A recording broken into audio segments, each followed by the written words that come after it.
اللهم صل وسلم وبارك عليك يا حبيبي يا رسول الله. النهارده هنعمل الفول المدمس لسحور رمضان. كل سنه وحضراتكم طيبين. انا جبت الفول ده، بليته كده من بالليل، من 8 بالليل لغايه تاني يوم الصبح.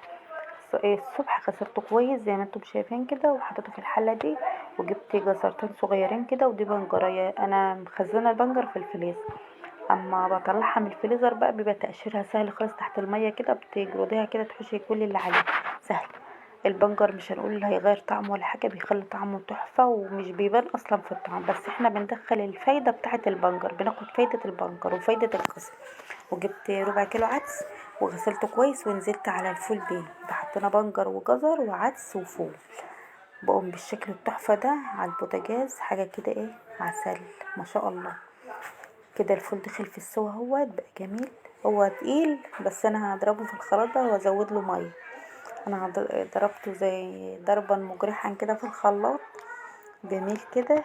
هضرب الكمية بحالها بقى وايه، ونعبيها في كاس زي ما انتم شايفين كده. حاجة كده ايه ما شاء الله، تسلم ايدي. جميل، لون، طعمه تحفة.